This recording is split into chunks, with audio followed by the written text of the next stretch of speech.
You are listening to the Concierge Minister Podcast, a place to grow, learn, and be inspired as you discover God's purpose for your life. Here's your host, the pastor you've always wanted without the church, Dr. Kumar Dixit. Well, I'm really thrilled to have somebody who I've known for, we are old because this is like going on like 35 years that I've known Rachel. Rachel Baird is my one true love from 7th grade. I had a crush on her. And she was a few years older than me in school, but you never forget your first love. And so Rachel, there you are. Welcome. You are. Good to see you. Good to see you. So tell me, I know you have a diagnosis of cancer. What describe it? What do you have? And give me a little bit of a background. Okay. I was diagnosed in January with stage 4 colorectal cancer, specifically rectal cancer. So when I had to call and tell that to my brother, we laughed through our tears because I said, I had to get ass cancer. Really, that's the one. It couldn't be another one, another part of the body. Right. But yeah, so I went in I had no symptoms, super healthy, went in for a routine, although early colonoscopy, because as a health educator, I'd read the guidelines had changed. So I'd been asking my doctor about that. I don't have a family history, but because it was routine, I wasn't really concerned. I honestly expected nothing, just was like checking a box. Like, okay, I do mammograms, I do all this preventative care, check the box that I got my colonoscopy. And yeah, super shocking. Really? So this is was this your first colonoscopy? First and only colonoscopy. Wow. As I was coming out of the grogginess of being sedated, they rolled me into recovery, and Lisa had run home because we live really close to the hospital, and they said they would. Lisa is your wife. Is my wife, yeah, and she said she would, just come back and pick me up. It was her day off, so she had things to do, probably chores that I wanted her to do or something, and so they didn't really come and talk to me about anything until she got in there and to pick me up. And I realized when I looked at my watch, it was a lot later than they had said I would come out of the colonoscopy, but I didn't think anything of it. And the doctor came in to tell me that she found a large tumor in my rectum, which is shocking. That was something you'd think you would know. Right. And she was shaken up, and that as a healthcare professional, like looking into her eyes, and Lisa got the same feeling too. It was very shocking because of how shaken she was about it. Mm-hmm. Even though at the time she didn't know if it was cancer or not, I think she had a hankering that it could be. So that was pretty shocking, and that was kind of the beginning of really such a nightmare. Yeah, I can imagine. I mean, how. At that moment, is that when you found out, or did they have to do a biopsy and then? So she said it was, they had taken a ton of biopsies during it, and she said that, and I had to wait to hear. One thing she said, she said something encouraging. Oh, we think, there's some characteristics of the tumor that maybe led her to think it wasn't cancer. But I don't know. When I saw the pictures from the colonoscopy of what it was, I was like, I have cancer. Like that's the kinds of things, the differential diagnosis she told me that I knew in that picture that wasn't. So it was almost like we knew too much. So we just had to wait to hear back from her, which was the path was she was going to try to get it rushed, pathology, to see if she could get me results quickly. So I also called my primary care doctor, who had referred me, and who's an amazing man, amazing physician, who I feel very close to. I called him, and he got, just to get a fire under the test and stuff. So he was like, this is scary, but let's just wait to see what happens. And I think within a couple days, I got the results. She called me at work. Lisa was with me because she also works at the hospital, and we knew when I got the call, I called her. We went into my boss's office and called the doctor back, and she said, you do have cancer, and so we're going to get you referred on. So there's a difference between saying you have cancer to knowing that you have stage 4 cancer? Yes. So the first person I got referred to was to a surgeon. I feel so lucky, first of all, that I have the privilege of living very in close proximity to a wonderful medical center, and that I work there. And I know that this isn't everyone's experience, and I have so much gratitude around how much support and privilege that I've had in this whole situation. And I see how so many people in our country don't have that same healthcare support. And I can't imagine how much worse this whole thing would have played out if I didn't have that. Mm-hmm. So I had to wait, and people have to wait really long time to get in to see specialists, and I had to wait a couple weeks to go to the Huntsman Cancer Hospital, which is affiliated also with the University of Utah. It's one of the best cancer hospitals in the country. And I went in to see a specialist. I also had a bunch of tests, MRIs, all the scans, drinking all the fluids it was doing all of that. Very humbling. I've always been very healthy, and it was very humbling, always is. And we went to that appointment where I was told I would be given the stage at that point. Mm. Lisa and I had a feeling from what the path report said. We knew that it was at least probably a stage 3. Mm. And we were praying that it was a stage 3, like crossing our fingers and toes and hoping it was a stage 3. But, we didn't think it was good news. And I just had this feeling from the time they told me I had cancer that it was other places and it wasn't minor. Mm-hmm. I don't know. I just had this feeling. I don't know what it was. I just knew that it was not good.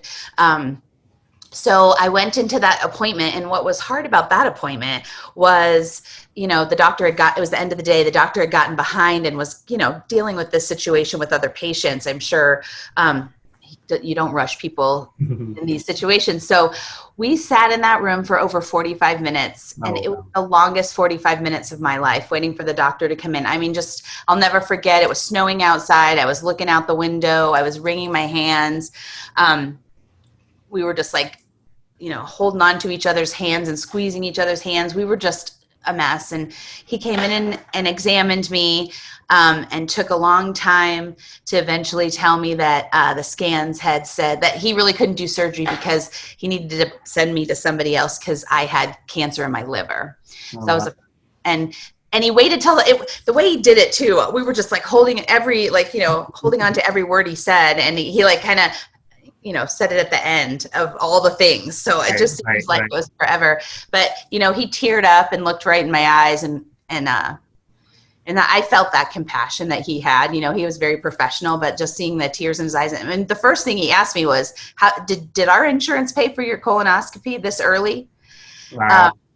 Because this is a problem. Like most people, it is pretty shocking. I have other friends who have the same, insurance through the hospital who were told they couldn't have one. Yeah. I don't know why mine went through. But that's what the surgeon wanted to know, because they see so many young people with colon cancer, and they can't get paid for by their insurance. They can't get a colonoscopy earlier than 50. But there is a huge problem with young people having this diagnosis, and nobody looks in your bum exactly. Unless you have a problem. Exactly. Yeah, that's so right. If you don't get the colonoscopy, they're not going to know. You're not going to know. Yeah. So has it metastasized then? Yes. So I have over 14 lesions on my liver.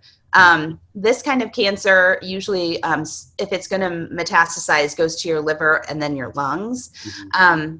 The sad thing for me was that there's something they can do with everyone asks, why can't you have a liver transplant? Or, why can't they take some of your liver out? If you have it generalized to one side of your liver, one lobe of your liver, they can do take off some of your liver, or you don't ever qualify for an organ transplant with cancer, but they can remove things. But mine is all throughout my liver, and the doctor showed me that. And so after I still was feeling so lost after I talked to the surgeon. I got referred and had to wait. and then met with my oncologist. At that point, my family came in to town. Although I can't remember now. I think my first appointment with her, my family wasn't with me. It was just Lisa and I. But we got referred to her, this amazing oncologist, and I immediately felt like, okay, I've got someone who's going to take care of me and help me. I have seen in my career people in this battle, and in my personal life, my family members battling cancer. And I had always had this opinion that, I'm not going to have the oncologist keep pumping poison into me. This was kind of my attitude, poison into me and ruining my life. If I ever got diagnosed with cancer, I'm just going to. Easy to say before you get cancer. Exactly. I'm going to go lay on the beach somewhere and, be happy. So I was very suspicious and really wanted to know, I wanted to make sure I had the right oncologist. And she said the right thing, that her focus is on my quality of life. And that's really important to her. She was a brilliant doctor, MD, PhD, who's, gotten all these awards. That, I wanted that to be in place also with my doctor, but more than anything, I wanted to have a connection, and I wanted quality of life to be important. And we just immediately clicked. I just felt like I was in the right place. I feel so grateful for that. And yeah, she's been my lifeline through this whole thing. But she was really honest. I asked some hard questions like, I don't want you to assume I'm doing treatment, because they kind of do. Once you get that diagnosis, the ball starts rolling and it feels like you're out of control. It feels like someone else is in control. Like, and you're young, so they expect you to be as aggressive. Oh yeah. So I said, tell me, I don't know if I'm having treatment. Tell me what we've got going. And it was shocking what she said, but she looked right in my eyes and said, I don't have a crystal ball, but without treatment, I don't know how fast this cancer's been growing, because we just found it, but you could only have 6 months to live. That's pretty shocking, going from thinking you're completely healthy. I literally had just had a physical where my doctor went over all these things about how low my heart disease and stroke risk was, and I was doing 2-a-day workouts, and just from that to like, you may have 6 months to live, was completely shocking. And I was already in shock just that I had cancer. And then she said with some chemotherapy treatment, we can maybe buy you 2 to 3 years. Also shocking. So I was like, well, okay, well, let's go forward with treatment, because when I got diagnosed, it was January. By the time I talked to her, it was February. And so 6 months was July. And I was like, oh, no, I need much more time than that. I need at least 4 seasons. So we went forward with chemo. You're listening to the Concierge Minister podcast. Coming up, this amazing thing happens when you get told that, is like instantly, like that, clarity about what is important and what isn't. Like what? Like, you just should, the small stuff, the things that I easily was irritated by, or didn't have a tolerance for, didn't bug me anymore, or didn't seem important. Just the small stuff. What mattered was love and people and relationships. You're listening to the Concierge Minister podcast. If you want to support this unique ministry, you can make a contribution through Patreon. Become a monthly donor or one-time giver. Your contribution allows Concierge Minister to provide new resources to help you live your best life. Just visit the show notes to find the link to Patreon. It's different, when you kind of feel like you're sick and you feel like in the back of your mind something is wrong with you, and you just, but when you go from just being fully healthy, working out twice a day, enjoying your life, to being told that you have a 6 months, to live, what does that do to you? I mean, what does that do to your lifestyle? What does that do to you emotionally? It rocked me. Like, I have never been rocked before. Like, it took me down. It's the hardest thing. I've been through a couple pretty hard things in my life, but it really just, I felt like my soul just cracked open. The ground, just everything that I thought was real. I don't know. I just felt really scared. I felt scared. I felt shocked. I felt weak.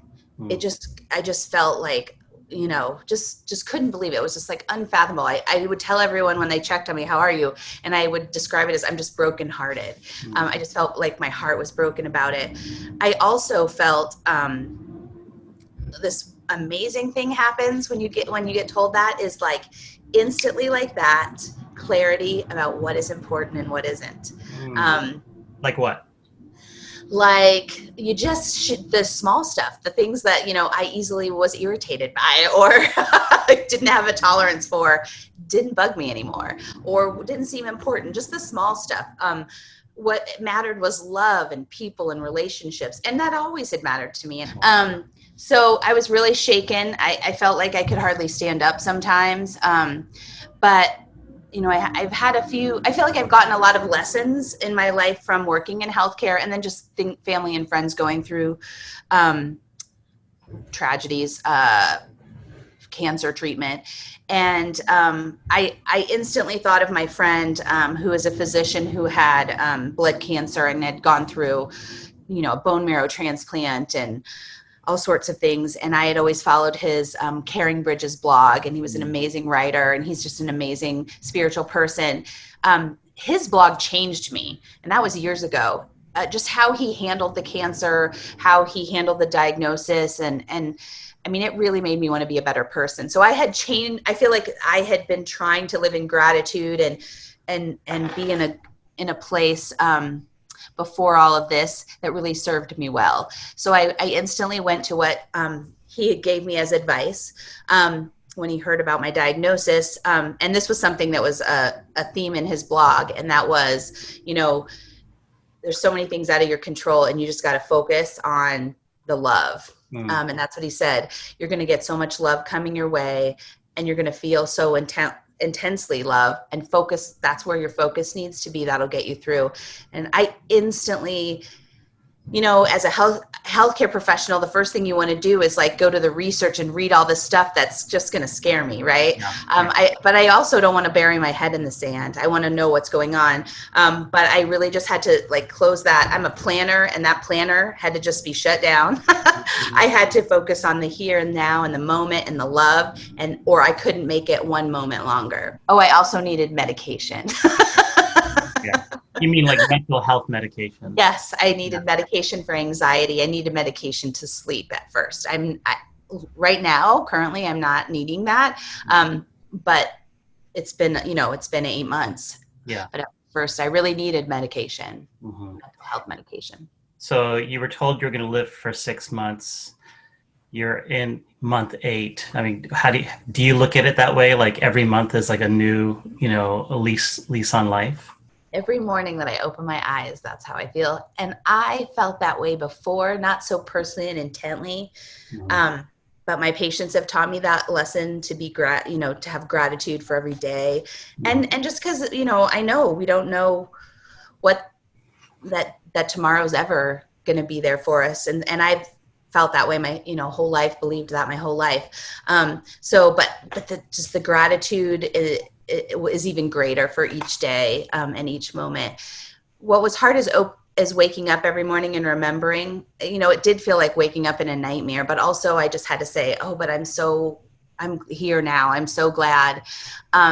Kobe Bryant died right around when I got diagnosed. And I just, that like kind of was like a wake-up call to me at the moment. I was early in my diagnosis, and I was like, his life, it was over like that for him. Yeah. And I have this, I can say my goodbyes, or I can do what I need to do. And that, I don't know, that had a huge impact on me, that like I had this opportunity to get through this and choose the way it was going to go. How did the actor from Black Panther who died of colorectal cancer, how did that affect you? Because I know that must be like so jarring. It is. It's so interesting that you asked that, because I feel like it's, I'm not like, I am embarrassed to say that I haven't seen Black Panther yet. I fall asleep in movies. I don't like superhero movies, but this movie is really important to me because what it stands for. And so I don't even like to admit that I haven't seen it yet. It's like on my list of things you need to see. Yeah. But so it's so strange that it hit me so hard, right? it did. It was like a punch in the gut. I had been doing really well.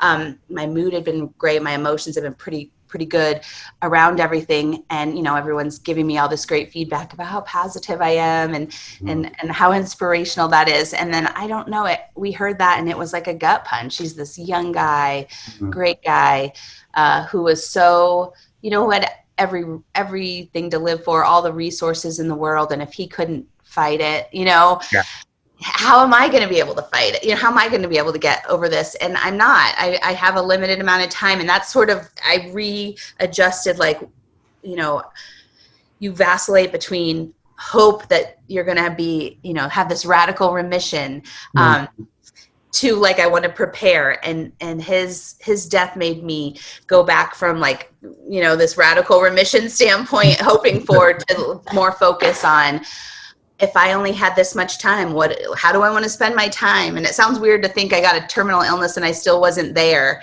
Yeah. But I think I had changed my focus to having hope because, you have to. Not that I wasn't admitting I wasn't going to make it a long time, but I just had my focus on the hope.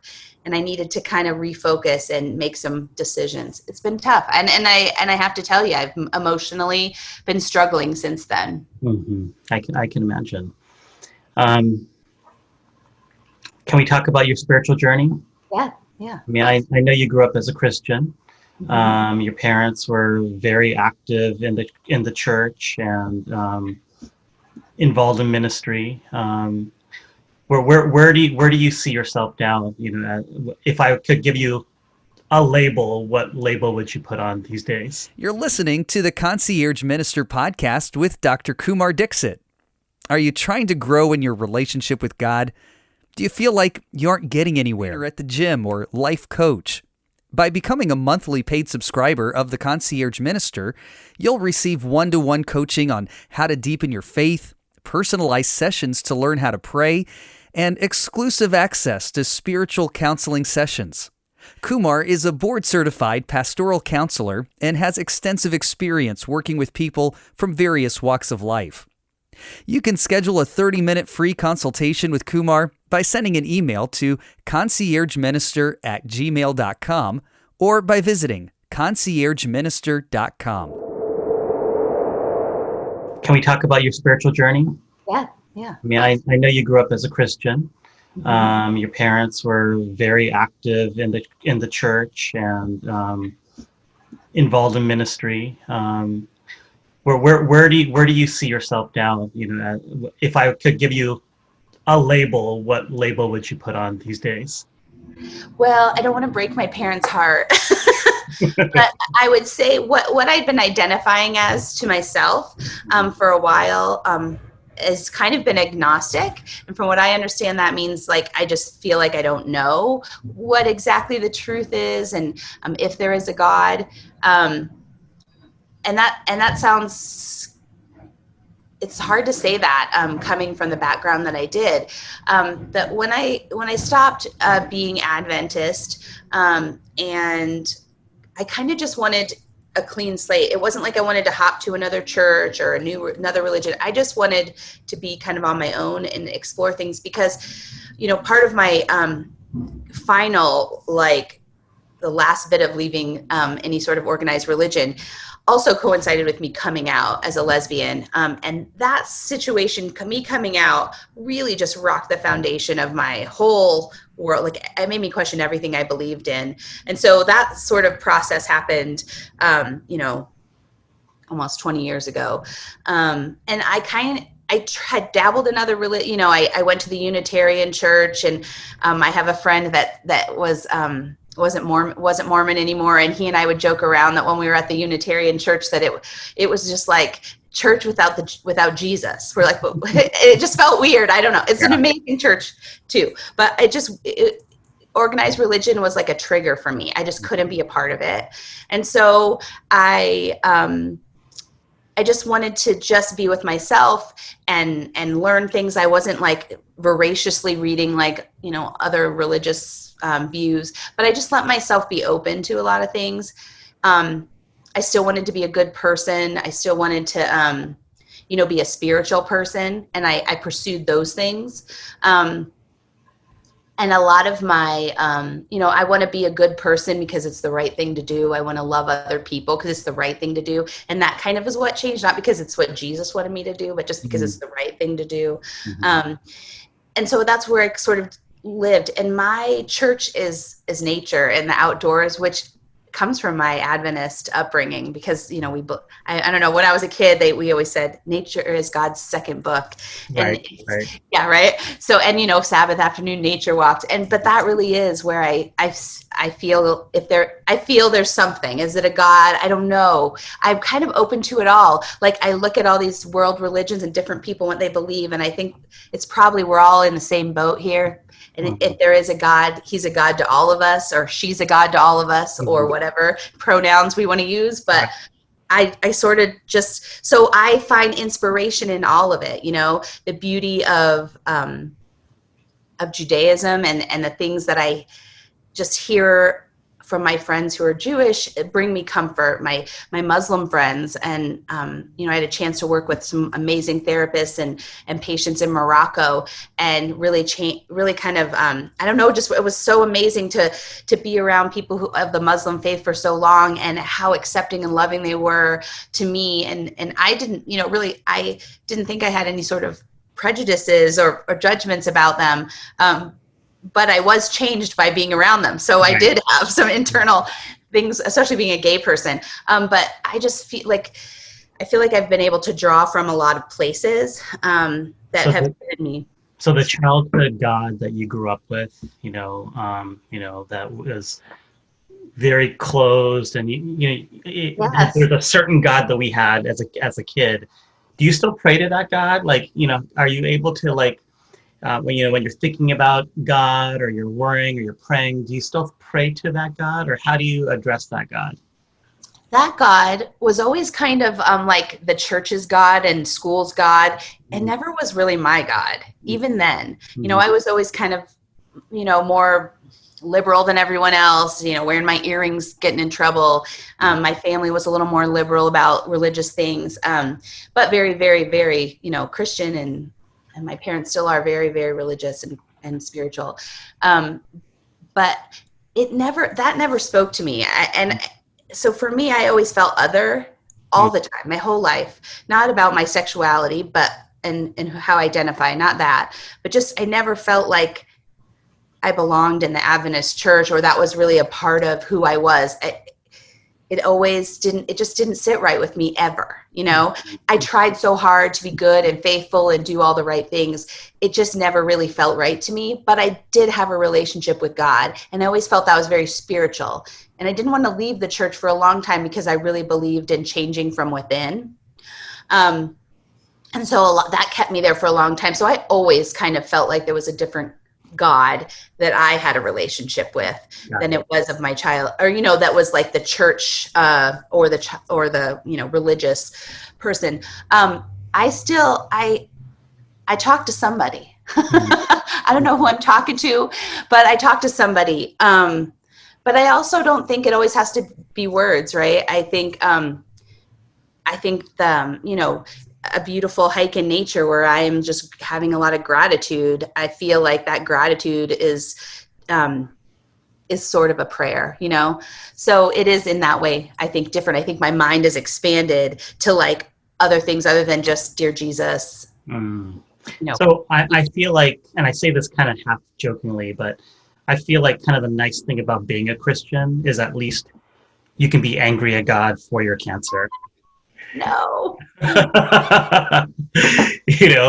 Like who are you angry at? Like, who do you blame? Who do you, where do you draw comfort from, even on the other side of the spectrum? I haven't hit, the stages of grief. I haven't gotten through anger yet, or gotten to anger yet. I have, I never have blamed God when people, in my family were sick and everyone's praying for them to have a recovery, or, my uncle just passed away, or recovery from cancer. I don't think God, I don't know. I have never thought that it was God's fault or he gives us these things. I think that, I want to know why I have cancer, but I think it's something to do with the environment. There's something going on. I don't know what it is, but there's a lot of young people my age and younger getting this cancer. And I don't think if there is a God that he caused that. I just don't believe in that sort of a God. And so I'm not mad at God. I think this happened because of, there was probably some genetic thing that got turned on by some environmental thing, and I have cancer. If I had chosen to have children, would they have found it earlier? I don't have kids. Like, would they have found it earlier and I could have been treated? I could drive myself crazy with, like, I wasn't vegan soon enough. I wasn't healthy soon enough. Like, I ate Taco Bell too much when I was, so now it's kind of a joke because I'm always like, oh, maybe Taco Bell's why I have cancer, like jokingly. But I think working in healthcare, the science, we just don't know, being science like based, we just don't know. And I don't have anyone to blame for my cancer, but I don't think there is anyone to blame for my cancer. If I smoked a whole bunch and I had lung cancer, I could blame myself, right? But right. So just to wrap up the idea of spirituality, there's I interviewed Ryan Bell recently, who is I listened. Did you? Yeah. We all come from the same background, so I can use insider language and you will understand what I mean by that, So there's, I was jokingly telling him that, there's always this God-sized hole in your heart where, I think it came from C.S. Lewis, where it's like, no matter what, it doesn't matter how like atheist, agnostic, secular you think you are, there's still that little hole in your heart that's God burning in your heart. Do you believe that? I think so. I don't know. I mean, like, I feel like I don't have all the answers, and I feel like I was, on this journey, to finding, new meaning. I was open to anything. And then all of a sudden now I'm like, well, I need some answers. I can't, I can't just like wait for them. I need some now. So I don't feel like a hole to my heart. I feel like I have peace about a lot of things, spiritually. I don't know. The thing that scares me a little bit, at first it didn't, is because I don't have any sort of context for death, outside of my religion. That's where I'm at, where I feel like I want some answers. And, your interview I listened to with Ryan, and him talking about what he believed, that really, that when we die, there's nothing else, that it's just, we're done. I don't like that. Like, that was sort of, I was washing dishes listening to that, and I was like, oh, I stopped. And I was like, yeah, like, this is my thing. This is what I've been wanting to call and talk to Kumar about. So I think that's where I'm like, and I felt this way through so many losses and hurt. Like, I wish I believed, last year when my uncle died, part of my heartbreak was, I don't know that I believe that I will see him again. I don't know what I believe. And so, my dad had so much comfort in knowing he was going to see him so soon. Yeah. And I want, like, gosh, that's one thing I wish I believed all that stuff still, because that would bring me so much comfort. And I don't know. I don't have that comfort. And when I first got diagnosed, I was okay with that. This real peace, like, I'm just going to go to sleep and that's it. Like, it'll be like I went to sleep. There's nothing to be afraid of. Because I was raised in a religion where there wasn't, like, you didn't die and go right to heaven, like the dead know not anything, that's burned into my brain. That's not comforting at all. I mean, I feel like that doesn't comfort me at all. And then if I go up to another place or whatever,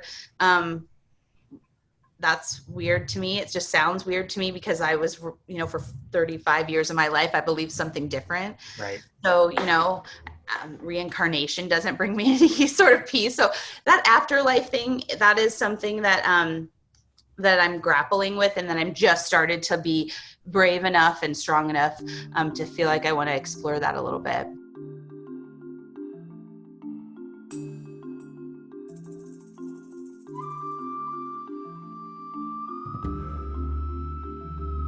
When I knew you as a kid, I always knew you as just like the very, very popular girl, fun-loving, laughing all the time. Like you had a very large laugh and happy. I don't know if that transcended into adulthood, but I just always think of you as kind of this optimistic, happy person, you know. What keeps you happy these days? Like where do you rely? You know, where's your source of joy and hope? I think I'm so blessed, first of all. I have everything I need in my life. I feel really grateful that I've had a fulfilling career. That was something that was really important to me to achieve. Also, I found the love of my life and we have a great relationship and a great life. We've really set our life up to be just so much fun. And so I think just every moment of even before all this happened, every moment of my life, I was so grateful. I loved my job. I love where I live. I love the things I get to do. I love to travel. I love my family. I just feel so grateful. I have so many blessings, and I really just try to focus on that. I also, when this first happened, the outpouring,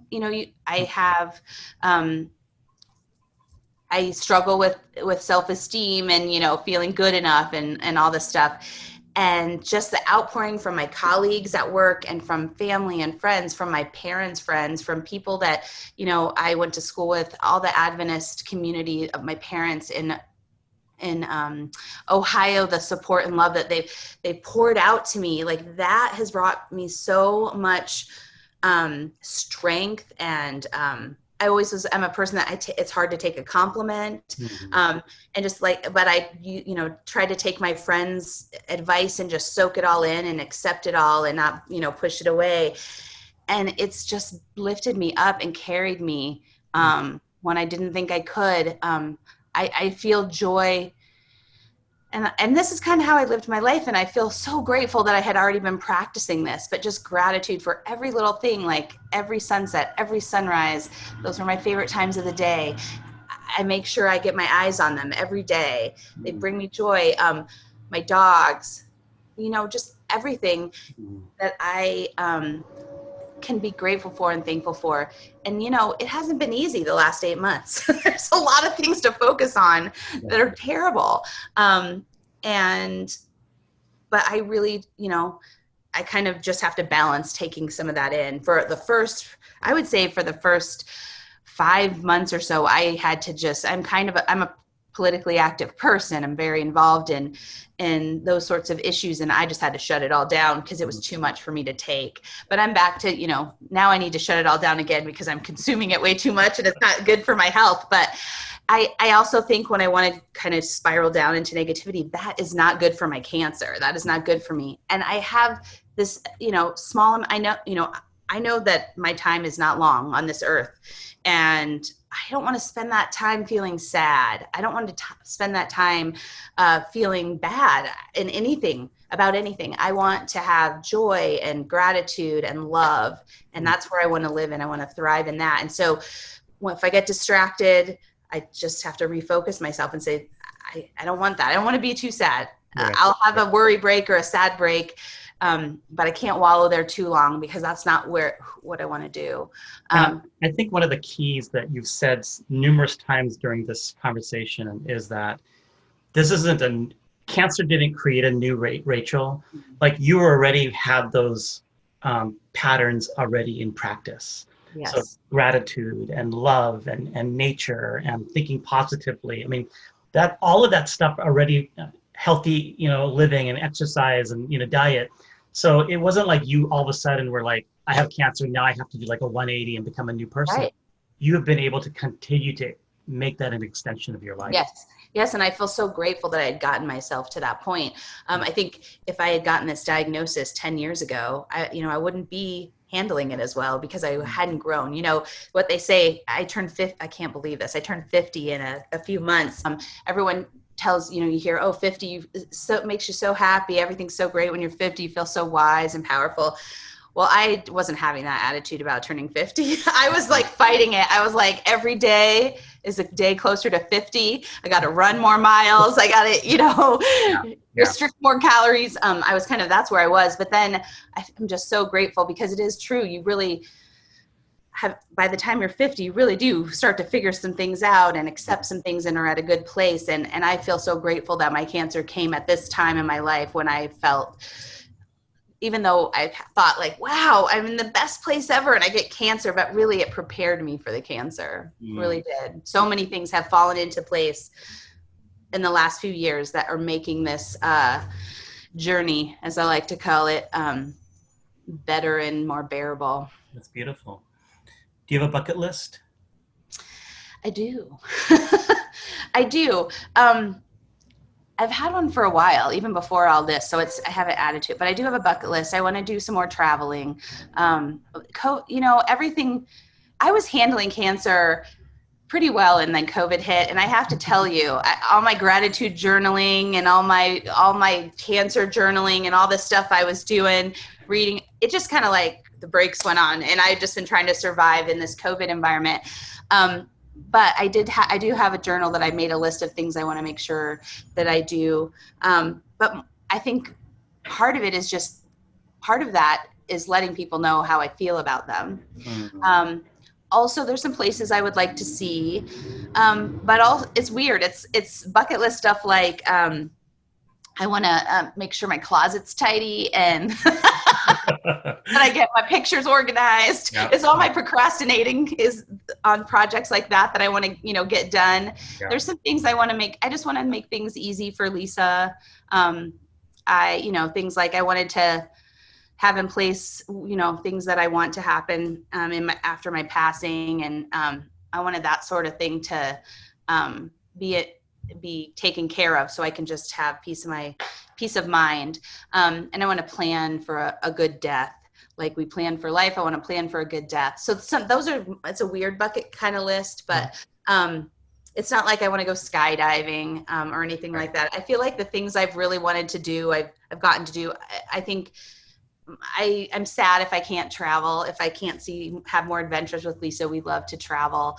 I also want to spend time with my nieces, my brother's kids. I really want to see as much as I can of them growing up. That's kind of part of my bucket list is to spend time with them and with my parents.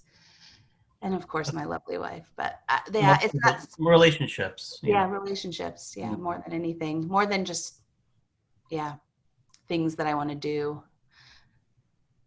That's awesome. Yeah. Thanks, Kumar. Thank you so much for taking the time to share. I mean, this is like such private matters of your life, and you were willing to share this with people. I really am grateful for that. Well, I'm an open book. That's kind of how I always am. So, but also I just want to say on your podcast that, if get a colonoscopy, people fight with your doctors if you're 45 to 50 to get that early colonoscopy, and any sign and symptom that you have, get it checked out, because the earlier they can diagnose it, the easier it is to treat. So I just like to say that every time I can. Absolutely. I've had 3 colonoscopies so far. I've always had GI issues, so I'm like Mr. Colonoscopy, and you're good at that bowel prep. Oh man. Oh yeah. That prep, man. But, I don't know if I'll include this in the podcast, but, I have a primary care physician who just loves when I see her, because she says it gets her for like another month of just laughing. But, I walked in about a year ago and I saw like the lube on the side of the table, and I was like, oh great. Like, this is it. This is the probe. And so I didn't say anything. And then she was like, Mr. Dixit, we need to, do a rectal exam. So I go into my fetal position, and she doesn't know, but I have like my phone with me with my iTunes on. And just as she's like putting her gloves on, I put on Sade's No Ordinary Love. And she like almost fell over. She was just like, okay, this is it. She's like, this is a new low. This is like, I can't even, so it was pretty funny. Good stuff. You got to laugh. That's you do. You gotta laugh. Anyways, thank you, Rachel. You're welcome, Kumar. Thanks for listening to the Concierge Minister podcast. If you want to learn more about growing in your faith or looking for an online faith community for support while you're on your journey, please visit conciergeminister.com or send us an email at conciergeminister@gmail.com. Don't forget to click the subscribe button and give us a 5-star rating. If you find this podcast helpful, please tell your friends about us. Thanks again for listening. Until next time, go and live your best life.